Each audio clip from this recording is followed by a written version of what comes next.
Friday यानी कि 7 मार्च, Friday को अयोध्या में एक शादी थी। ये जो शादी थी प्रदीप नाम के एक लड़के की और शिवानी नाम की एक लड़की की। रिश्ता 1 साल पहले तय हो चुका था। शिवानी प्रदीप अक्सर फोन पे भी बात करते थे। दोनों के घर की दूरी लगभग 2 घंटे की थी। अयोध्या में ही 2 अलग अलग इलाकों में रहते थे। साल भर पहले रिश्ता तय हुआ, शादी की तारीख आई, शादी की तारीख रखी गई। 7 मार्च फ्राइडे का दिन था उस दिन। 7 मार्च की शाम को प्रदीप बैंड बाजे के साथ अपनी बारात लेकर शिवानी के घर पहुंचता है। वहां सारी रस्में पूरी होती हैं, प्रदीप नाचता भी है और बारातियों का स्वागत भी होता है। उसके बाद बारात वहां रात को ठहरती है, जो अपने कल्चर है। फिर अगले दिन सुबह यानी कि 9 मार्च बल्कि 8 मार्च सैटरडे का दिन था। 9 मार्च को तो फाइनल था, तो 8 मार्च की सुबह करीब 11 बजे बारात दुल्हन को लेकर वापस प्रदीप के घर लौटती है। घर लौटते लौटते 1 बज गए। दुल्हन आई, ससुराल में दुल्हन का स्वागत भी हुआ जोरों शोर से, धूमधाम से। तमाम मेहमान रिश्तेदार आए हुए थे। दुल्हन को देखने के लिए पड़ोसियों को भी तांते लगे हुए थे। देखन दिखाई में दोपहर से शाम हो गई। फिर शाम को पूजा दुल्हन के स्वागत के लिए रखा गया। पूजा पाठ हुआ, सब कुछ। इसके बाद ये सब खत्म हुआ तो फिर दुल्हन के स्वागत के लिए महिलाओं ने गीत गाना शुरू किया। अब ये गीत वीत का कार्यक्रम करीब 11 बजे तक चलता रहा। 11 बजे फिर लोगों ने खाना खाया और एक एक कर अब सब सोने की तैयारी कर रहे हैं। जल्दी इसलिए भी सोना है कि अगले दिन यानी कि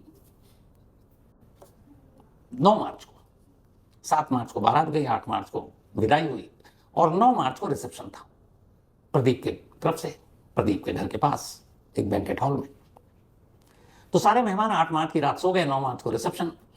तो रात 12:30 के आसपास अब प्रदीप अपनी दुल्हन शिवानी के कमरे में दाखिल होता है, चूंकि इन दोनों का सुहाग रात था। 12:30 का वक्त था जब घर वालों ने देखा, वो कमरे में दाखिल हुआ। बाकी के घर वाले सो गए, प्रदीप के भाई भी सो गए। प्रदीप का छोटा भाई है, क्योंकि बाकी पुरुषों को अगले दिन सुबह सुबह मंडी जाना था। मंडी से उन्हें सब्जियां और बाकी चीजें खरीदनी थी, क्योंकि रिसेप्शन था, रिसेप्शन की तैयारी करनी थी, हलवाई को सारी चीजें देनी थी। और इसमें प्रदीप को भी उठकर जाना था सुबह। उसने अपने भाइयों से, रिश्तेदारों से कहा था मैं भी मंडी चलूंगा। 12:30 कमरे में गया, दरवाजा बंद। अब 9 मार्च की सुबह हो गई, 8 मार्च की सुबह 7 बजे। अब ये हुआ कि 6 बजे मंडी जाना था, तो भाई तो चला गया कि चलो मैं चला जाता हूँ, पीछे से भाई आ जाएगा।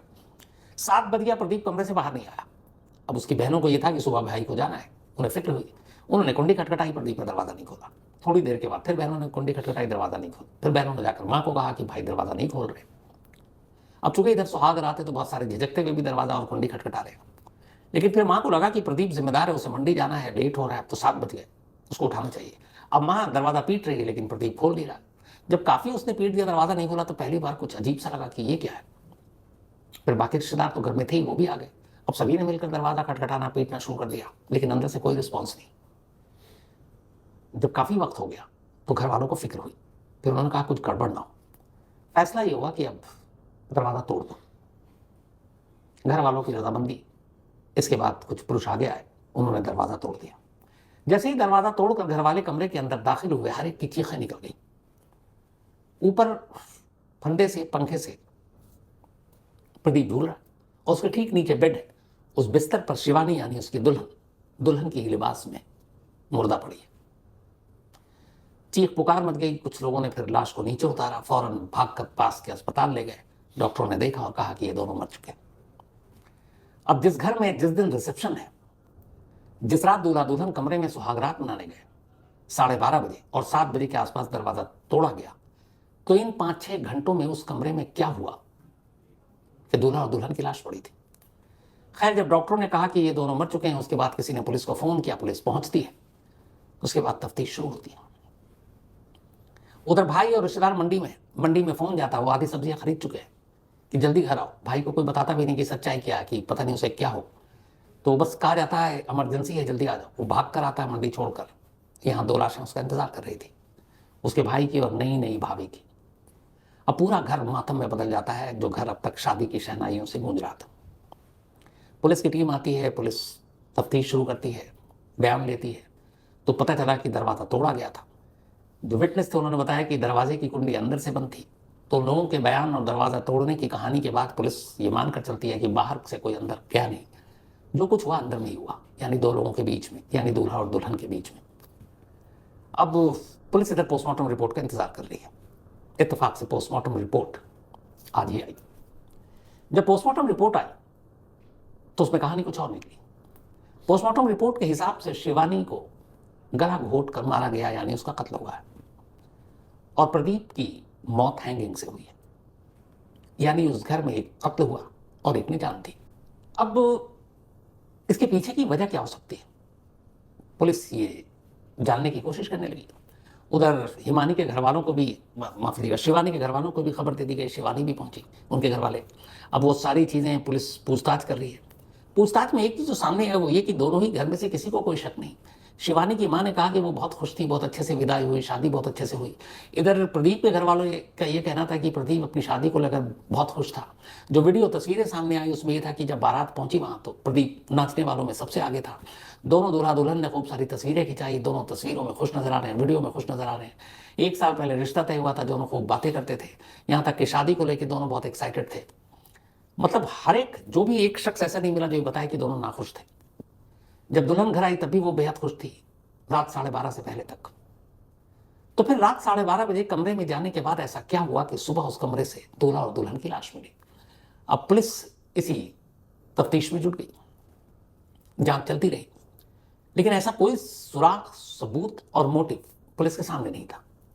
लिहाजा पुलिस ने अपने इस जांच को 2-3 एंगल के जरिए आगे बढ़ाने का फैसला किया।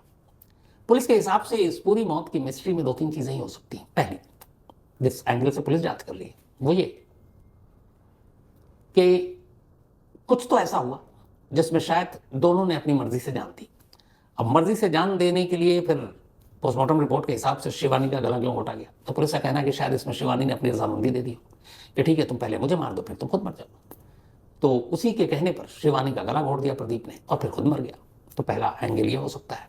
दूसरा एंगल ये है कि शिवानी का कत्ल प्रदीप ने किया और फिर पकड़ा ना जाए या कुछ और ना हो, शर्म के मारे शादी का घर, इसलिए उसने अपनी जान दे दी। तीसरा एंगल ये है कि चूंकि जब पुलिस पहुंची तो घर का दरवाजा टूट चुका था और घर वालों के हिसाब से दरवाजा अंदर से बंद था, लेकिन दरवाजा टूटा हुआ, अब कैसे ये सबूत मिले कि इस दरवाजे को जब तोड़ा गया तभी ये टूटा, या क्या कोई बाहरी शख्स उस कमरे के अंदर गया और फिर जो घर में मौजूद लोग हैं उन्हीं में से वो एक कातिल हो जिसने दरवाजे को तोड़ने में भी रोल प्ले किया ताकि सच्चाई सामने ना आए।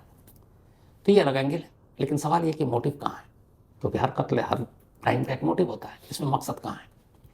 तो पुलिस ने दोनों के मोबाइल और कॉल डिटेल निकाले और उनके कॉल डिटेल, चैट्स, व्हाट्सएप, बाकी जो भी सोशल मीडिया की चीज़ें हैं उनको, उनकी पड़ताल कर रही है कि कहीं इन दोनों की मौत के पीछे कोई तीसरा या तीसरी तो नहीं है और वो सच्चाई सुहागरात के दिन खुली।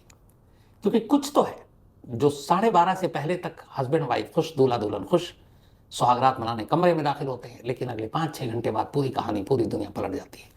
तो मोटिव क्या, वो मकसद क्या, पुलिस फिलहाल यही पता करने की कोशिश कर रही है। जैसे ही ये मोटिव और मकसद पता चलेगा मैं आपको जरूर बताऊंगा, लेकिन बड़ी अफसोसनाक, क्योंकि जिस दिन ये मौत हुई उसी दिन रिसेप्शन। और सबसे अफसोस की बात ये कि जब ये सब कुछ हो गया, पोस्टमार्टम हो चुका, बॉडी सौंपी गई, दोनों घर वालों की मर्जी थी, तो प्रदीप और उसकी पत्नी शिवानी की चिता एक साथ जलाई गई। एक ही अर्थी सजी, एक ही अर्थी पर दोनों चिताएं और एक ही साथ दोनों का अंतिम संस्कार। मतलब इससे अफसोसनाक किसी दूल्हा दुल्हन की मौत क्या होगी। तो इसका जो भी मोटिव होगा, मोटिव कुछ तो है, कुछ तो कहानी है। तो जो भी होगा, जब भी सामने आएगा आपके साथ जरूर शेयर करूंगा।